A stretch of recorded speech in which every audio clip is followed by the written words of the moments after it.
This is Detroit's Darkest Times, Chapter 1, Part 2.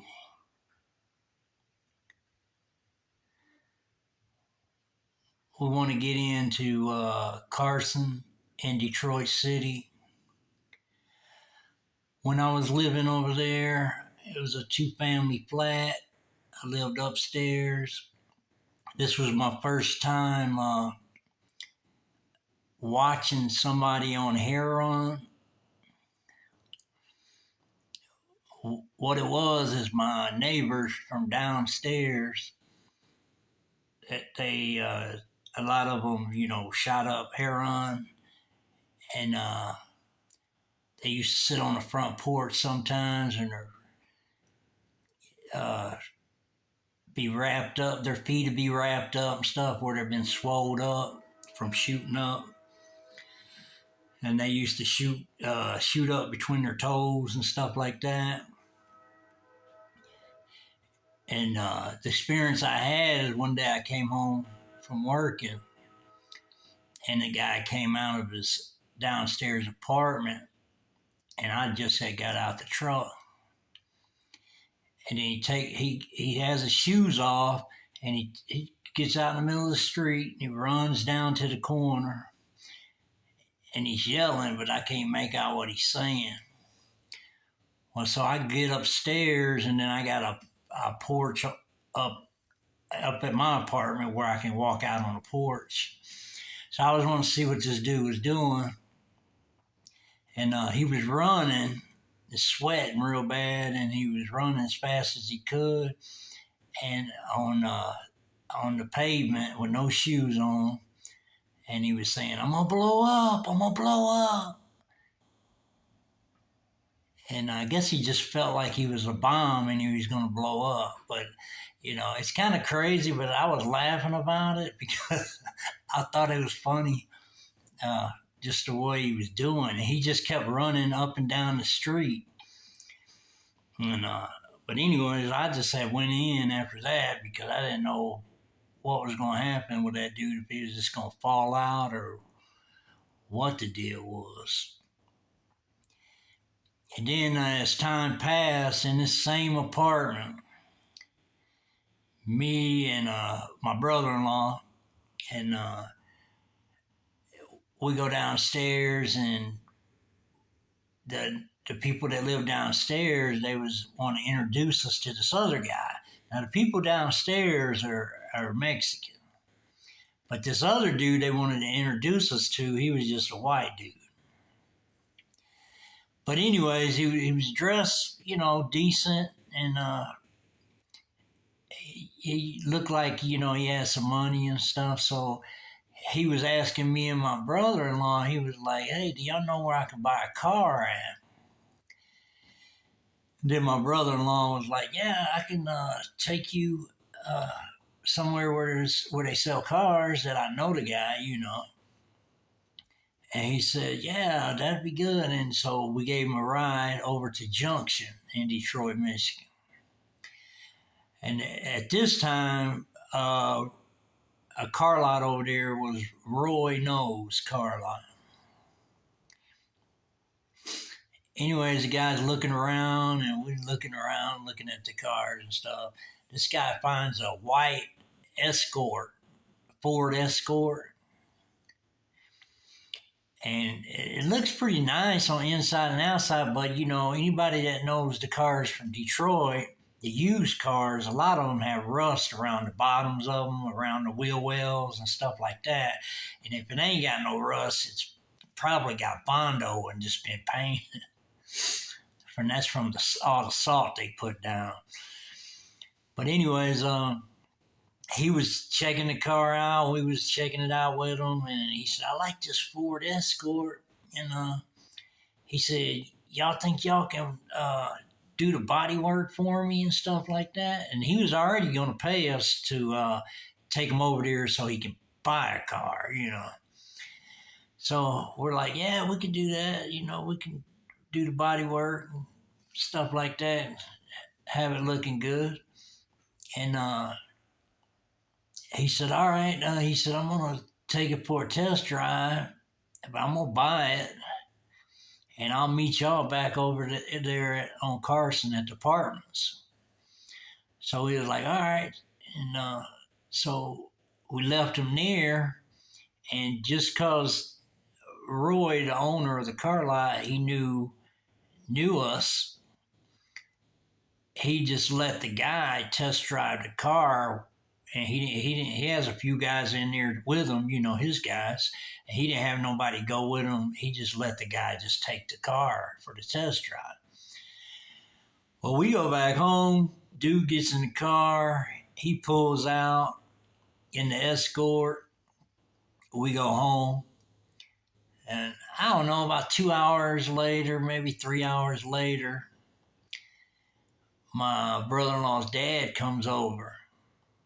And he knows Roy knows too. And he says, y'all in big trouble. And we was like, what'd we do? And then he said, y'all took that guy over there to the car lot, and that guy test drove the car, but he didn't never come back. He stole the car. And we was like, what? And he was like, yeah, Roy's pissed off, but he said, y'all need to go over there and explain what's going on, or he's going to think that y'all had something to do with it. So we had to go back to the car lot, talk to Roy, tell him that we just met the guy, which we did, but the people downstairs knew him. I don't know if they just met him and just was trying to help him out. I don't even know that situation. But anyways, they're the ones that introduced us to him. And so we went over there and just told him, that we had just met the guy and he was wanting to buy a car. We brought him over here to you because we knew you sold cars. And but we really don't know the guy. And then he said, that damn guy stole my car. And anyways, he made a police report and everything. And so we went on back to the house. That way we wouldn't get involved in that situation once we explained what happened. And so really the guy just really set us up because he was like just finding somebody that would vouch for him so he could actually test drive a car and actually steal it. So they got us, out from under that. And then later on, we went back to check to see if they found the car. And he's like, yeah, they found the car. It was like over on 8 Mile Road on 75 and the 8 Mile exit where the guy had just parked the car on the ramp and just got out and left. So basically, he was just wanted a ride, I guess. And but they found the car and got the car back. But that was crazy because that dude, he seemed very serious about us fixing the car and doing the body work and all that. And, he really had us convinced that he was going to buy this car and have us fix it, but that ain't the way it went down. That was crazy.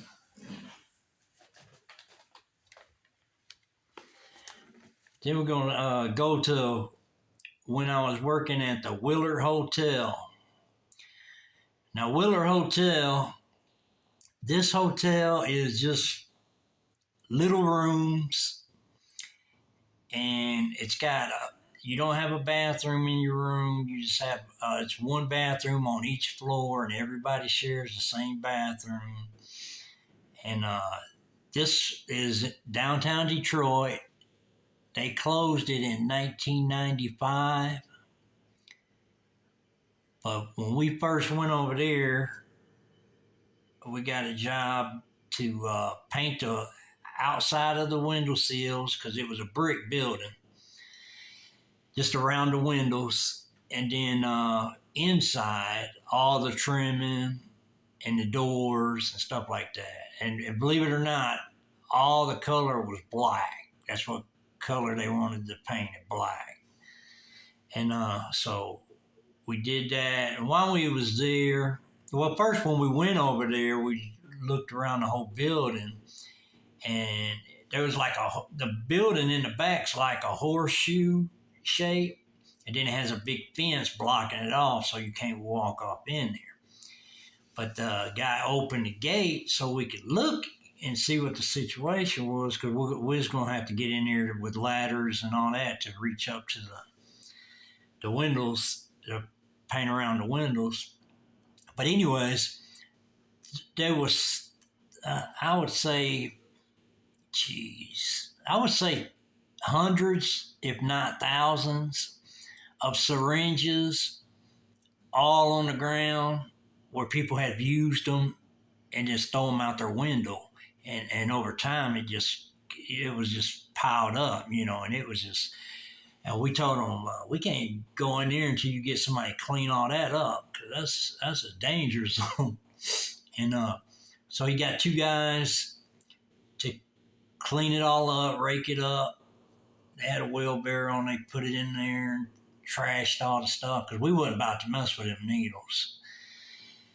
Anyways, when we got started on the other part of it until they got that cleaned up. But when we was first there, a lot of people was skeptical of us because they wasn't. There might have been a few white people around that Willard Hotel. It wasn't many, and then us. And after we was there for a while, then people started talking to us, and once they seen we was taking our breaks and drinking 40 ounces and eating lunch and stuff like that, I guess they felt like, we was okay to talk to, or I don't know what they was thinking, but anyways, they was leery of us when we first got there. But then they started talking to us, and, then we met these two guys that was a couple. They lived on the fourth floor, and they were pretty cool. They, started talking to us and stuff. One was a white dude, one was a black dude, and they spent a lot of time in prison together. Anyways, they was a couple,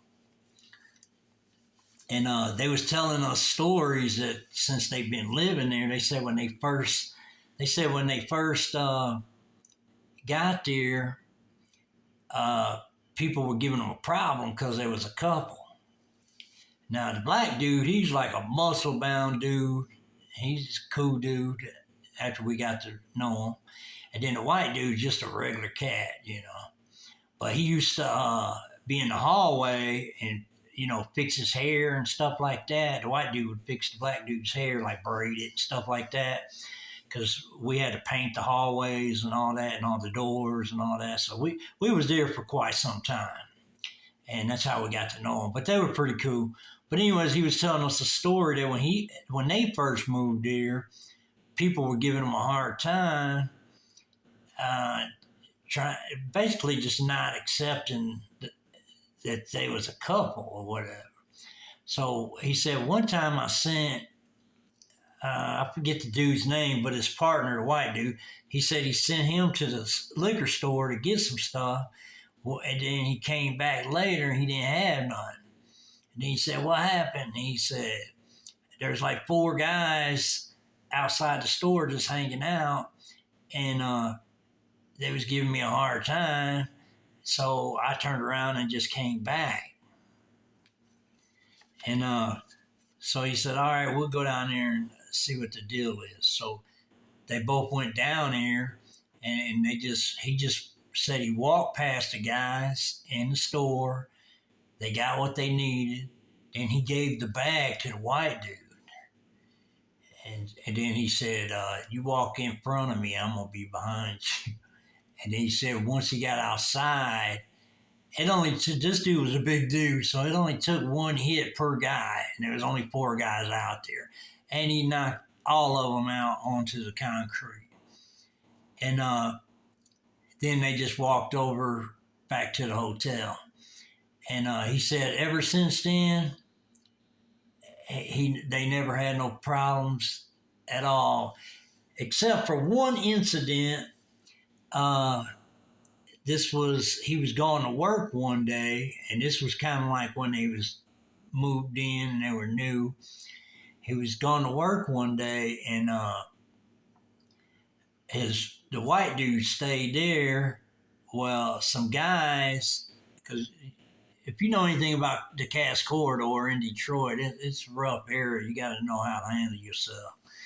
But anyways, the guys had got him, pulled his pants off, but he had his underwear on. And he's telling us this story himself. Pulled his pants off, duct taped his feet together and his hands together, and then took him upstairs from the fourth floor. You go upstairs and you go out to the roof. And then they just opened the door and tossed him out there. So he said it was summer, it was hot, he was yelling for help. And finally, somebody came, which was one of the maintenance guys of the hotel. And he said, luckily, this guy heard me because I would have died out there. And he said, he got me in there. He cut the tape off of me. He said, I had hot tire stuck to the side of my leg and my arms and my shoulder. And he said, when that happened, I was ready to leave. But my partner, he didn't want to go. He wanted to stay there. And it could have been because the rent was real cheap. It was just so much a day you had to pay to live there. But this wasn't your, Motel 6 or anything like that. This place was like, it was the worst of the hotels. Just put it that way. But, everybody needs a place to live, so they had a full place, and if people couldn't pay, they'd have to move on. But, that was something when they was telling us them stories. And then one day we was in the hall painting the trim and the doors, and you had a lot of hookers that lived here too. And there was two hookers that were drinking wine, and they sounded drunk.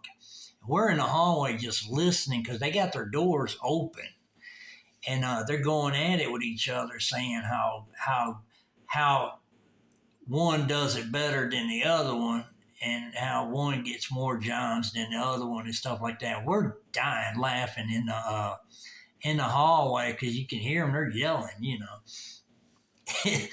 And then one of them comes out the room and comes up to me and says, "What y'all laughing about? You got a light?" I said, "Yeah, I got a light," but I couldn't stop laughing. And I gave her a light, and she lit her cigarette, and she went back. But before she went back in her room, she said, "Hey, if y'all need anything, I mean anything, just let me know." And we was like, all right. But she had got the light, lit her cigarette, and then she went back to the room. And then there was a day that we were painting downstairs, and this dude had a jacket. It wasn't.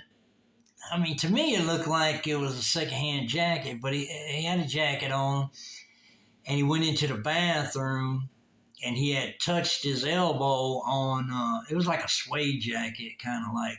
He touched his elbow on the wall or something and got black paint on it. So then he comes out yelling and saying, somebody's going to pay me for this jacket because I got paint on it. And we told him, we've been here for 2 weeks painting. You've been seeing us every day. And now you're going to complain about getting paint on your jacket? And he said, well, who's in charge? I want to talk to y'all's boss. So we got the guy that was in charge, and I guess he thought he was going to get some money out of him, I guess, but he said, hey man, he said, this is $100 jacket. He said, what you going to do about this paint on my jacket? And then he said, I ain't going to do shit about the paint on your jacket. You need to watch where you're walking. And then he was like, "Oh, it's like that." And then he said, "Yeah, it's like that." And the dude just left because the dude didn't want to cause no static. He was just trying to hustle some money, basically. But he did get paint on his jacket, but it looked like a secondhand jacket. It didn't look like it was, expensive jacket or anything. And especially if you looked at the dude, he didn't look like that kind of dude, So he wasn't worried about him. So he just went on the left. And I don't even know if he was actually staying in the hotel because sometimes, you got them hookers in there, you got a bunch of different type of people in there. And people, shooting dice in the hallway for money and stuff like that. And then we met this big dude downstairs. They called him the Donut Man. And if anybody knows anything about if somebody called the Donut Man, that's just you can just do your research on that. But he's not selling donuts. But anyways, that was some incidents we had down there, and it was interesting. Then when we got close to the top on the fourth floor, we had a situation where there was a lot of people hanging around the front of the hotel on the sidewalk.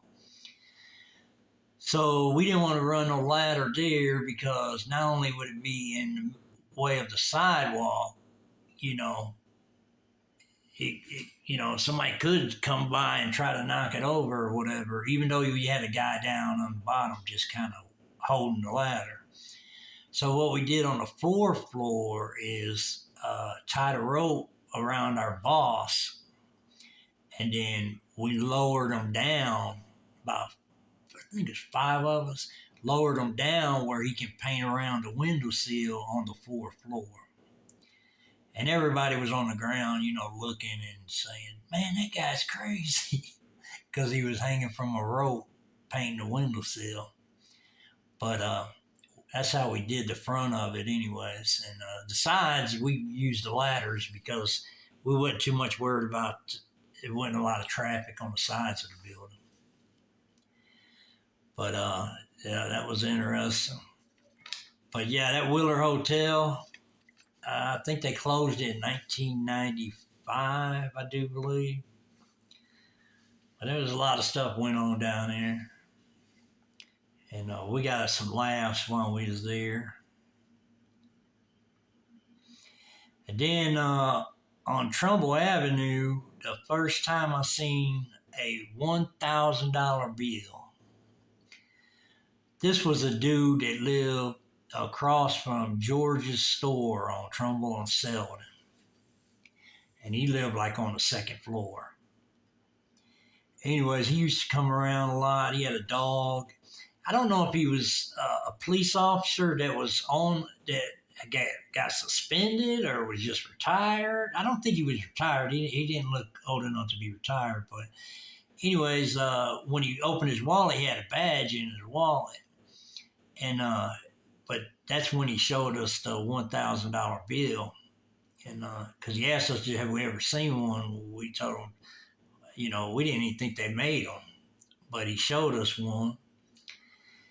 And then a lot of times at Scripps Park, when there was an incident at Scripps Park, whether it be in the daytime or the nighttime, he would somehow, because he did have a radio, it's probably a police scanner or whatever, but every time there was something there, he would always pop up with the dog with a big black flashlight, and he always smoked a pipe.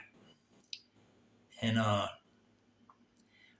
he was all right, dude, and but we always wondered if he was really a police officer or what, because we had never seen him with a police car, but he he had a badge and all that. And then he used to go try to intervene over there when the police was over there. And I don't know what they have told him, like if they told him to stay back or if they just thought he was an officer and just didn't say nothing to him. I don't know. But that dude, he was the dude that showed us $1,000 bill. It kind of tripped us out.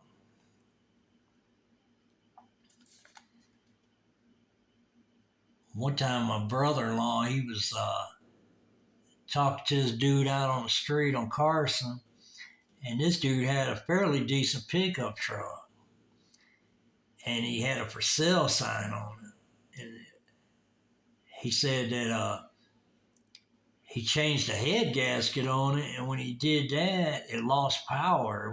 It didn't have no power. So my brother-in-law bought this pickup truck for $75,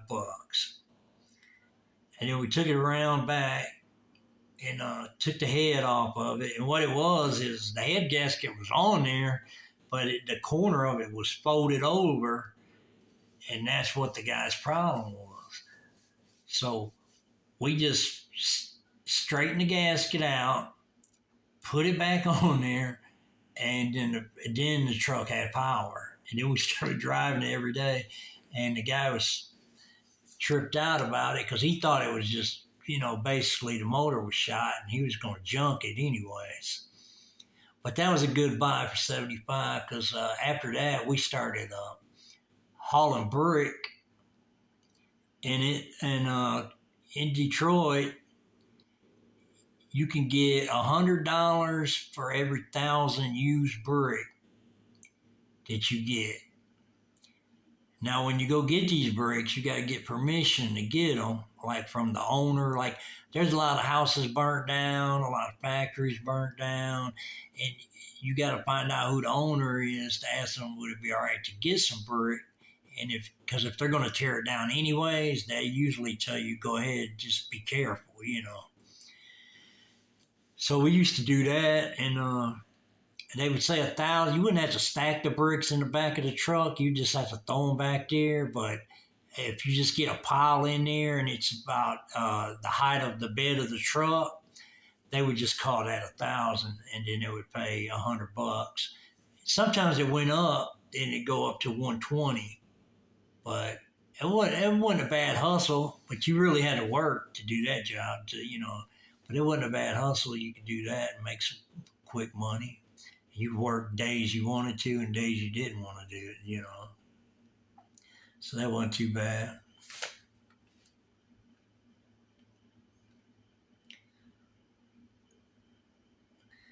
Then one time I borrowed a 79 Trans Am, and I borrowed this from my brother-in-law. He had bought this from down south, and he brought it back to Detroit. And I borrowed this black Trans Am, and it's the same Trans Am that was on the Smokey and the Bandit movie, black like that with the eagle on and everything. I borrowed this car to go ask this girl out to go to the drive-in movie. Her name was Loretta, and she lived up above Jim Pollard's store. Me and her used to go together, and then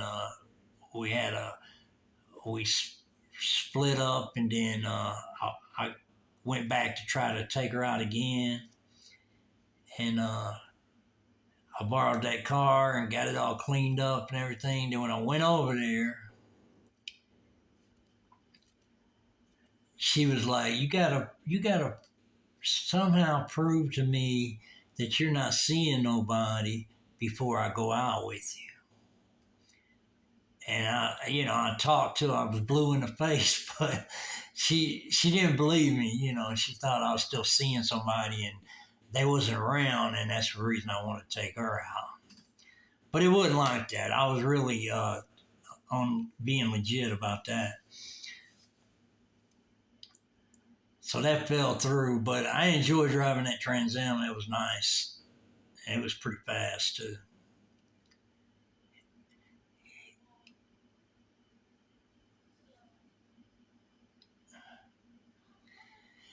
One time I'm working with my brother-in-law, and we're doing fence work. And he asks me if I want to be the supervisor of his crew, which I knew all the guys that work with him because I worked with them down at the Willer Hotel. Anyways, I was like, yeah. And he said, I'm gonna put my business phone at your house, and then I wasn't gonna take the calls. This girl that was at my house, she was gonna take the calls and stuff like that. And I said, cool, we can do that. And so, anyways, we're doing fence work, every day, different places. And one time, he's got this job he's going to start on Monday. So he goes and buys, the wire, poles, some equipment, stuff like that. And he's got it all on this pickup truck. And then he don't want to leave this truck around, so he tells me, hey, why don't you take that truck home with you because it's got all that stuff on it. And I was like, all right, I'll take it. But I said, I'm telling you, I go out on the weekends and stuff like that. So he's like, yeah, I know, but just be careful. And then, so anyways, I get home, get a shower, and then I head out to go to a bar that I usually go to, Cozy Co's Bar on Otis in Detroit, Michigan. Anyways, me and my friends were over there. We're having some beers and shooting pool and stuff like that. Well, we go back to my friend Bob's house. And while we're there, we're drinking beer and just bullshit and talking and shit. And then we run out of beer, so they're like, let's go up to the 2:00 store on Verner and get a case of beer. And I said, man, I don't know about that. And it's like, we'll go. Let us use the truck. Because I had this truck. It had all this fence wire stuff. Because I didn't want to be, roaming around in the middle of the night in Detroit with all this wire and stuff. Because most likely you'll get pulled over by the cops because they think you stole the wire if you're out, in the middle of the night with a truckload of wire and stuff like that. So anyways, I said, all right. So they took the truck, Bob and Mike, and their brothers. They take the truck up to the 2:00 store, and they just told me to wait at the house because there was other people at the house too. And so they're gone for a little while, and I'm starting to wonder about them.